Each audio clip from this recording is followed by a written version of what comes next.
Bem-vindo à nossa primeira lição dentro do assunto Profetas Maiores, Mensageiros de Deus em Tempos de Angústia, Esperança e Salvação. O nosso primeiro assunto desta lição trata sobre quem são os profetas maiores.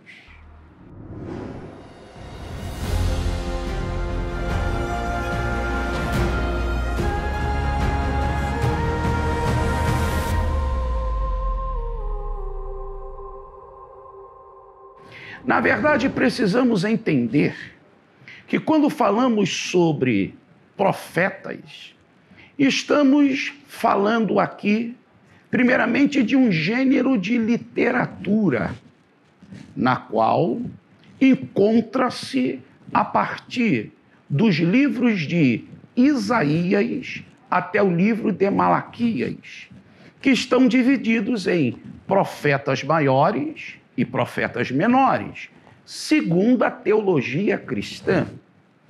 E nela, os profetas maiores, que são Isaías, Jeremias, mais o livro de Lamentações, Ezequiel e Daniel. Dos livros de Oséias a Malaquias, no total de 12, são assim chamados de profetas menores, no que está relacionado ao tamanho do livro. Mas ao falarmos sobre os profetas, precisamos logo entender quem são estes homens. Na verdade, são homens que receberam da parte de Deus uma chamada. Primeiro, para receber a palavra de Deus e depois para transmiti-la. Assim, à luz do texto sagrado, estes homens são chamados de profetas, portadores, anunciadores da palavra do Senhor. Eles também são chamados de servos, ou aqueles que tinham de ser submissos e obedientes ao Senhor. Primeiro, para receber a palavra. Segundo, para transmiti-la a quem quer que seja. Eles também eram os atalaias, os vigias, os sentinelas, aqueles que deveriam estarem despertados para levarem a palavra do Senhor. Homem de Deus, ou seja, isso fala do relacionamento que eles deveriam de ter com o Senhor. Uma vida íntima através da oração, através da adoração, uma vida dedicada ao Senhor. Assim, eram homens de Deus. Quando falamos ainda sobre esta primeira lição, entendendo o que é os profetas, vamos logo entender também que ao falarmos sobre os profetas, temos esta divisão tanto na Bíblia hebraica como também na Bíblia cristã.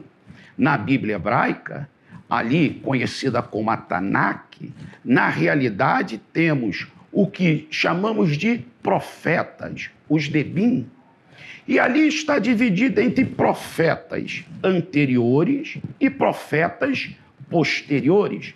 É a segunda divisão no cânon hebraico. Na nossa, a parte conhecida como profetas já é dividida no nosso Antigo Testamento e é a quarta. E como já mencionamos, é um estilo de literatura. Ali, aonde vai ter a finalidade de prever o futuro. Mas os profetas não eram só aqueles que tinham por finalidade prever o futuro, mas também eram aqueles que tinham uma mensagem para a sociedade da época. Eles confrontavam o pecado, procuravam trazer esclarecimentos concernentes conduta moral, conduta social. Também eram homens que Deus lhes concedeu a graça de falar acerca da grandeza da pessoa do Senhor Jesus Cristo. Os profetas maiores, quando paramos para analisar acerca deles, podemos falar um pouquinho sobre Isaías, conhecido aí como príncipe dos profetas. Alguns chegam a chamá-lo de Paulo do Antigo Testamento. Na verdade, é uma obra preciosa, porque na sua essência vai tratar sobre a salvação. Isaías, filho de Amós. Isaías, que exerce o seu ministério para o lado do sul, ali no reinado de reis como Ezequias. E ali a Bíblia nos relata que Deus vem usá-lo de forma gloriosa com esta mensagem. A primeira parte do livro há uma declaração referente ao pecado. E para a segunda parte do livro já temos uma mensagem de salvação. Ele é conhecido como o profeta messiânico, porque afinal é o profeta dentre os maiores que mais falará sobre a pessoa, natureza, ministério, prisão, morte e sepultamento do nosso Senhor Jesus Cristo. Jeremias é o profeta que foi estabelecido. Deus o colocou em uma fase muito negra da história do Reino do Sul. Jeremias, quando exerce o seu ministério, o Reino do Norte, as 10 tribos, já não mais existiam. Mas Deus vem ali usá-lo no reinado, na parte final do reinado do rei Josias, um rei justo, temente ao Senhor. Mas os demais reis que vêm sucedê-lo fez com que a nação mergulhasse em pecados. E aí Deus levanta este profeta, que também é o profeta mais perseguido na história de Israel.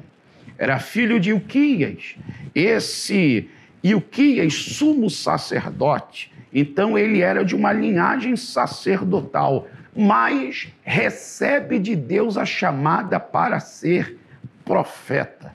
Também é conhecido como profeta das lágrimas, vulgarmente conhecido como profeta chorão, mas isso fala do seu sentimento. Era um homem que tinha um sentimento profundo em ver a dor que a nação estava passando pelos seus pecados. E assim, com a autoridade da parte do Senhor, repreende o pecado. Ezequiel já é o profeta que exerce o seu ministério entre os cativos, já no período do cativeiro babilônico. Ezequiel é conhecido como sendo o profeta da esperança, porque através de sua vida, Deus restaura a esperança que Israel um dia retornaria para a sua terra, seria implantado pelo Senhor, e o Senhor mudaria a história do seu povo. Por isso que em Ezequiel temos também ali muitas visões, muitas parábolas, é possuidor de um gênero de literatura bastante rico. E por fim, temos também o escrito do profeta Daniel. Sim, Daniel, conhecido como o Apocalipse do Antigo Testamento. Nele existe uma divisão histórica e existe uma divisão profética. Nela, o Senhor traz uma mensagem para os gentios, para as nações e para os povos. Ali temos, sem dúvida alguma, o caráter marcante deste homem de Deus, aonde transitou no palácios, tanto babilônico como dos Medo e Persa, e se manteve fiel. Então, nesta primeira lição, temos uma parte riquíssima, introdutória, para entendermos a mensagem e os mensageiros que foram poderosamente usados pelo Senhor, para que o nome do Senhor fosse glorificado naquele tempo. E que Deus nos abençoe.